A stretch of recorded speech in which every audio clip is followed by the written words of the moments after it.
Well, the heart is fickle. The heart is uncertain. The heart is doubting. It's short-sighted.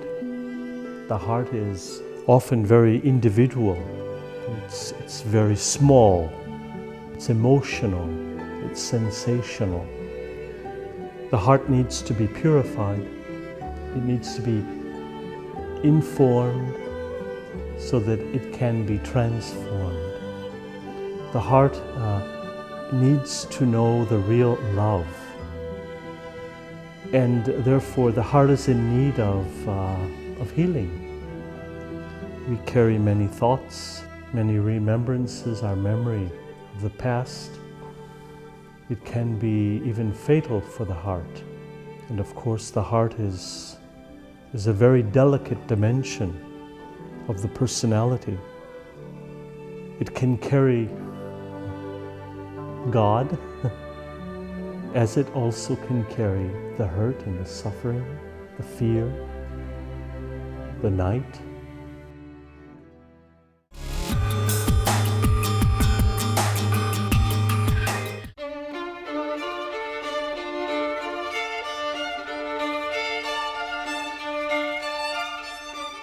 Faith should be understood first as a way of knowing.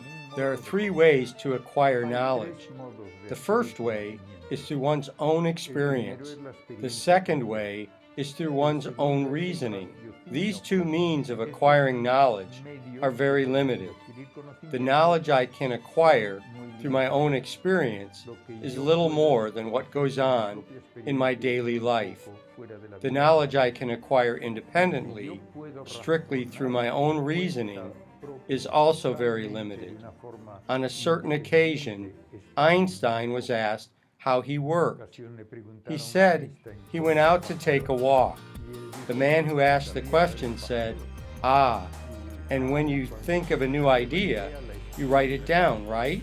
Einstein said, no, not at all, because a new idea is a very rare thing. So if Einstein could say that, each of us could say it constantly.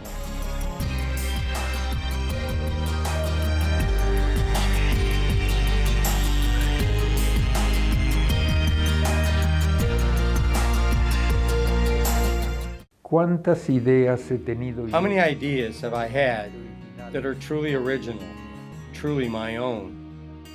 Very few. Almost everything I know through cultural transmission, and that is human faith. Naturally, that human faith is what permits each of us to develop as a person.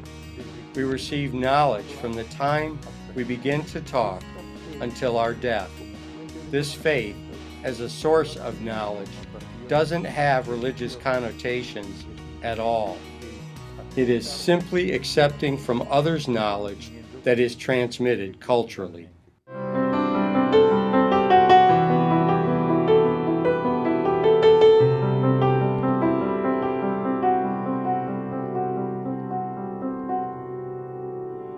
¿Qué quiere decir estar seguro? What does it mean to be sure? Some think that to be sure of something, you have to understand it totally. But no, that's not always true. You can be sure of something when there is some sort of evidence that it is credible or trustworthy according to human criteria. Según criterios humanos. Take, for example, the mystery of the Trinity. If someone were to tell me that the mystery of the Trinity is that 3 is equal to 1 and 1 is equal to 3, it would be absurd to believe in the Trinity. Although, of course, it is possible to believe in absurdities, but that's not what faith is. But when I understand that God is one in His nature but 3 persons, I can understand that the principle of non-contradiction isn't put into crisis. It isn't put into crisis because something can't be and not be at the same time and in the same way. God is 1 and 3 at the same time, but not in the same way. So person and nature don't mean the same thing. And so it is possible to understand by faith, enlightened by faith, that certain truths exist that are above reason, above the rational, but not irrational. En el sentido en que hablamos de fe, If we look at faith from a theological point of view, we must first distinguish between three different meanings of the word so as not to contradict ourselves. cosas que terminan siendo contradictorias. First of all, one of the letters of the apostles says that faith comes through what is heard. Faith, therefore, is a transmission of knowledge, and our Christian faith is founded upon the testimony of those who lived with Christ, witnessed his miracles, listened to his teachings, and then transmitted them. So what does this mean? It means that when we decide to believe, before anything else, we believe a person. We observe, we evaluate with our reason in order to judge if that person is credible. We evaluate the authenticity of his or her testimony. And Christ's testimony is very reliable. And then, of course, we evaluate the message that he transmitted, which is obviously incredibly profound. In that sense, it is clear that a person cannot believe a message that is presented in a contradictory manner. I say this because in order to make an act of faith, one must first analyze the content rationally in order to decide whether the testimony is reliable, whether it is reasonable to believe the person. And this decision is founded upon whether or not the message communicated is contradictory. Once one attains this knowledge, the word faith acquires a new meaning, a meaning that does not add any new knowledge, but is an act of faith. When someone says, for example, that he has faith in a doctor, he's not saying that he is going to learn anatomy from that doctor. He is saying that he trusts that by following the doctor's instructions, his health will improve. It is therefore an act of the will, and we have to accept that the same thing happens with religion. That's why you could say that faith is a meritorious act, and that the only thing that can be meritorious is a free act of my will. Sometimes we say very quickly and with a sense of humility that faith is a gift from God. If it were only a gift from God, I would have no merit. And that's why in Catholic theology we speak of faith as a theological virtue, a virtue that is bestowed upon a baby at baptism, even though he doesn't realize it, and acquires neither knowledge nor merit. This faith, therefore, can be considered analogically as a seed of divinity, gives eternal value to those actions of mine that are carried out in accordance with God's will. And it is one of the three theological virtues: faith, hope, and charity. Que llamamos fe, esperanza y caridad. The word virtue implies an active agent. A virtue is an active capacity. So this faith, which is received in baptism, confirms the capacity to acquire eternal life through the actions realized according to the will of God. Once in a while, you hear someone say, faith is a gift from God. He didn't give it to me. It is not my fault. That's blasphemy. It's accusing God of injustice. What have you done in order to learn more about the faith? If you've never done anything, don't blame God for not giving you faith. He's not going to just place it in your head while you're watching TV.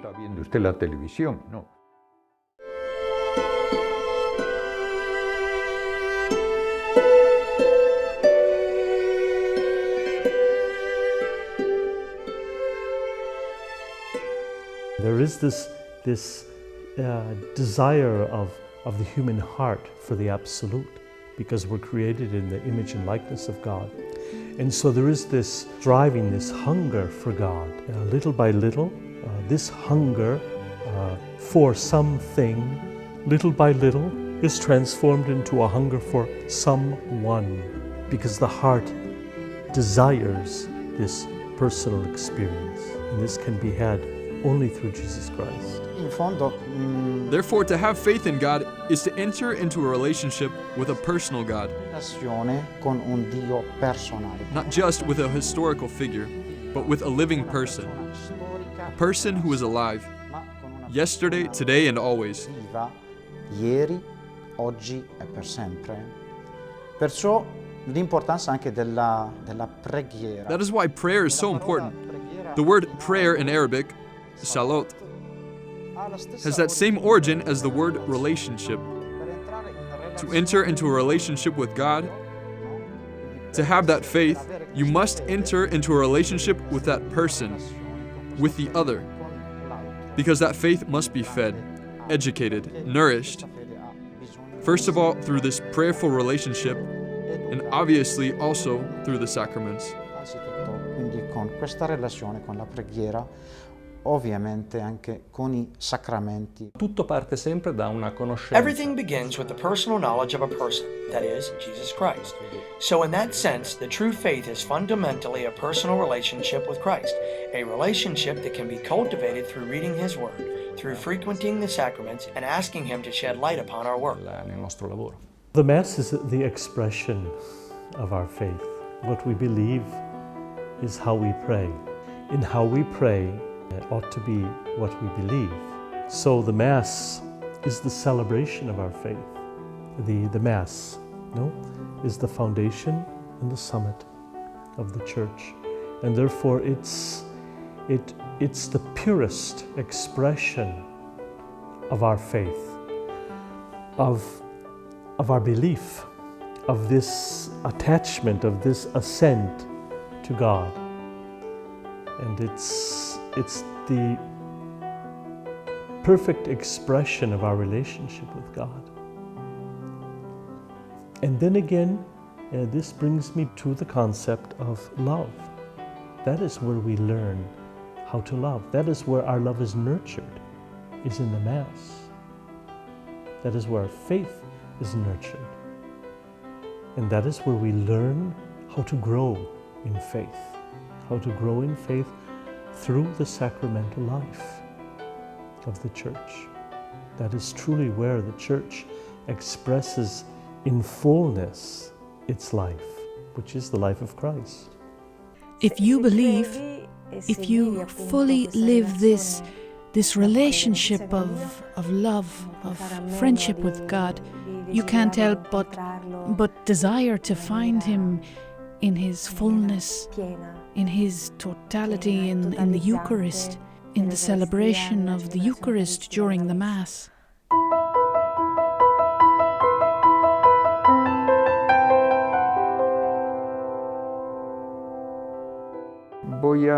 I want to insist on this because I remember reading once that someone asked the Dalai Lama a question. The man who asked was a theologian who was involved in libertarian theology. He asked the Dalai Lama which religion was true for him, and he answered, "The one that leads me to be kind to others." The theologian said, "What a profound answer." And I say, no, it's not profound at all. It's an answer that is entirely superficial, because even people who don't believe in God experience a sense of community with others. So they say we should be nice to each other. But that's not our faith. Our faith says that we have a personal relationship with God. It is this, I think, that recently there have been misconceptions or deviances through the desire to substitute theology with ethics. No, ethics is not theology. Ethics is a consequence of Christian theology, but theology cannot be reduced to being kind to one another. I don't think that anyone becomes a Christian because he decides all of a sudden to belong to an institution called the Catholic Church, or because he randomly decides to follow the ethics marked out by the Ten Commandments. In the end, someone decides to become a Christian when he encounters, in a certain sense, the invitation of a person, Jesus Christ. I had an argument with one of my friends once, and he said to me that one of the good things about the Christian religion is that it has really good ethical principles. So I got really upset and I said to him, "We don't just obey a manual about how to behave ourselves, we follow a living person who leads us to transform our life, who penetrates all our attitudes in such a way that faith becomes fundamental in my attitude and in my way of being. If I didn't have faith, I'd probably be a lot less picky as far as boyfriends go, or if I didn't have faith, maybe I'd go partying without worrying about drinking 2 beers or 4 or 6, or however many it takes, or maybe I wouldn't even treat people very well." I think about that a lot. Sometimes it's so hard to get over yourself and say, all right, I should talk to this person I got in an argument with, or I'm going to fix this. And a lot of times it's like these attitudes only come out in front of the tabernacle. So if you don't build your character in front of the tabernacle, you don't shape yourself as a good Christian. So for me, the faith is the foundation of a lot of my attitudes, and hopefully the majority.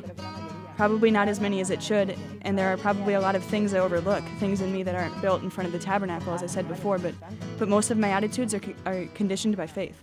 The idea of what I believe in and how that affects me is really critical, and I'm blessed to have a diverse background, having been born and brought up in India and then moving to the United States and now being here in Rome, but also academically. And growing up in a very diverse interreligious culture like India is, it was critical for me not just to know what I believe in, but also to explain to others what was different between my religion or someone else's. Are they all the same? Are they different?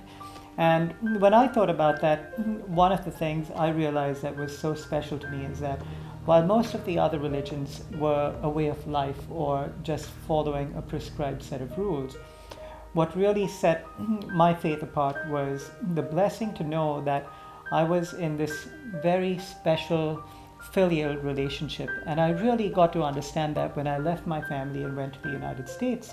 I was on my own. I knew that it was basically just my God and me, and there were so many experiences I had where it's hard to explain them, but just knowing that it was no one other than God who helped me through those situations, through which it deepened my faith and my sense of belief in what exactly my faith was all about. And that's why I feel, both as an engineer and a person of faith, that if we don't know who we are in terms of what we truly believe in, we could be chasing after unicorns or really understanding the reality of who God is and why we have this personal relationship with Him. My faith, just like the faith of so many others, is based on a God who is Himself faithful. That is the strength of my faith. The fact that God has faith in me. He believes in me, He loves me, He hopes in me. He expects me to do something good. He trusts me. And this helps me in my faith, to try to correspond to the faith that God has in me.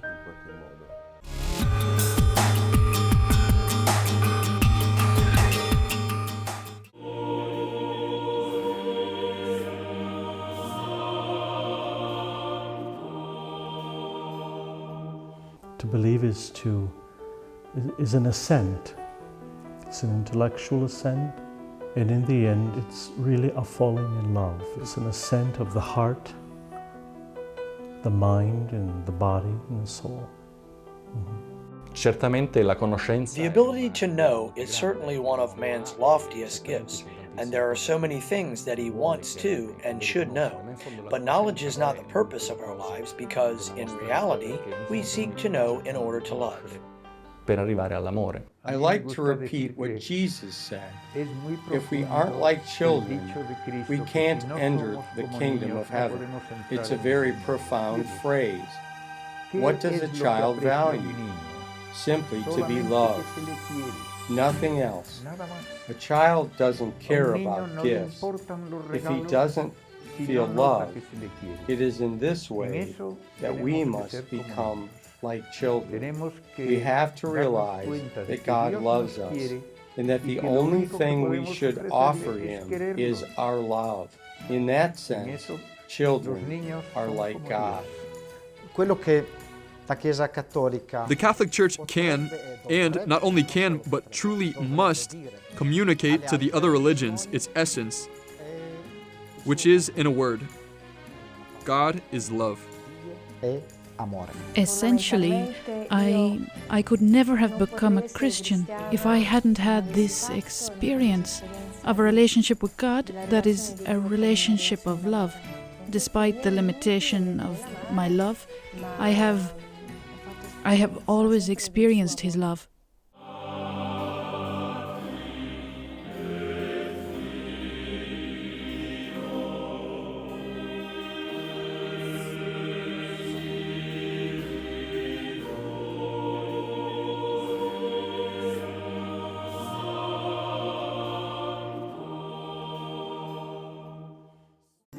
Love is the reason.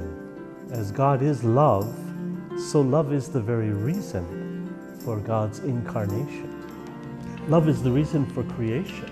We have our origin in love, and so too we will have our fulfillment in love. L'uomo è anche un essere che ha bisogno di anche di Man is also a being that needs to be able to trust in the love that others have for him.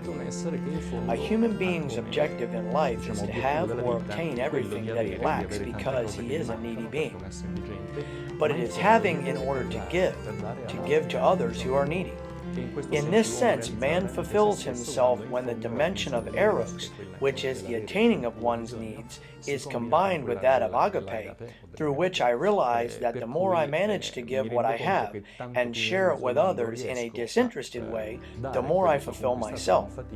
E far condividere il bene ad altri in maniera disinteressata. Allora, in questo senso, diciamo, if this is how man fulfills himself, we could say that a person who only dedicates himself to knowing and forgets the importance of trusting forgets an important factor, which is that of love. Dimenticherebbe una componente molto importante come quella dell'amore. Man as a person needs personal relationships. The only explanation as to why God would have created the universe must involve the fact that God, a personal being, seeks personal relationships. God's motive to create the universe was not to see stars burning for millions of years. He didn't create the universe to see lizards scurrying along the ground. A personal God, who is love, seeks personal relationships. The most obvious type of personal relationship is the affective relationship. If it is not a personal relationship, if your knowledge of the person remains on a more exterior level, it is in finding this bond of affective intimacy that one can truly say that there is a relationship in which one looks for the affective contact in and of itself, not for the sake of other favors or possible benefits. As we discover also in psychology, one begins to die when he is no longer loved. Frederick II, the son of Frederick the Great, wanted to become a great scientist, basing his discoveries on scientific experiments. He put a group of newborn babies together in a tower because he wanted to discover what the inherent or universal language was before the newborns started to learn languages like German, Italian, or English. He ordered his servants to feed them, change them, wash them, etc., but never to speak with them so that they could develop this so-called primary language. Today we would say that these newborns were deprived because the servants didn't establish relationships with them at all. The result of the experiment was the death of all the newborns. They were well fed and washed, but they weren't taken care of. They weren't loved by anyone. This is a dramatic and tragic example, but it proves that children, and not only children, but also adults, the elderly, anyone, needs love. Humans need to be loved and to love back. It's fundamental. Questo è fondamentale. Amore fino alla morte, fino alla croce. Love until death, until the cross. And that's when it gets tough. It's difficult. It's a difficult challenge. It makes our faith Or better said, it makes living your faith an adventure.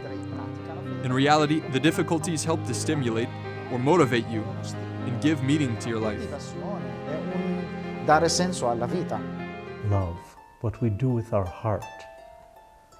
And when I say what we do with our heart, obviously I believe to mean also an intelligent heart, a heart that has allowed itself to be taught and informed, transformed by faith, by love. Noi cristiani dell'Oriente. The Christians in the Middle East live in an environment that is full of challenges, too many challenges, that make it hard for them to live their faith.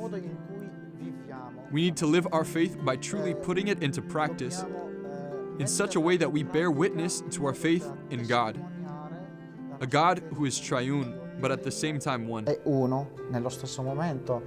Faith shows itself, expresses itself through love. It's the faith in good works, you know? Quello che il cristiano potrebbe. What Christians can and must say to non-Christians is, God is love. But we can't just say it. We have to practice it, live it. In our own lives, we must make that love flesh. That is, we must incarnate that love through living it. One way we can do so is by getting together to defend human beings. When we defend human beings, we defend human rights. And we defend the image of God. Dell'uomo, quindi anche dell'immagine di Dio.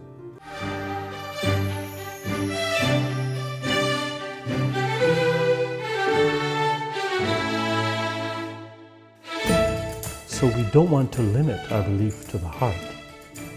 And yet the belief is capable of transforming the heart, of renewing the heart,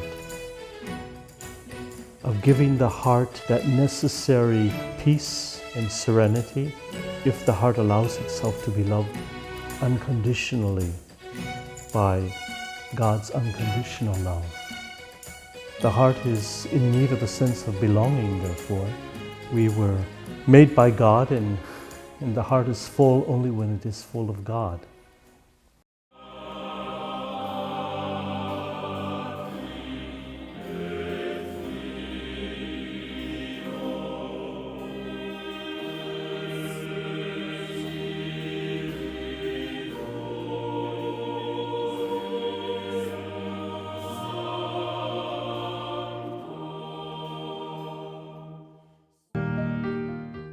Love is the supreme expression of what it means to believe. Love is what happens when we do believe. Love is what happens when we allow for our faith to work in us and through us and by us. Love is the expression of faith. It's the visible expression. It's the incarnation of faith. It's who God is, and it's who Jesus Christ is. It's no longer I who live, but Christ who lives in me. And that is seen, that is recognized through love.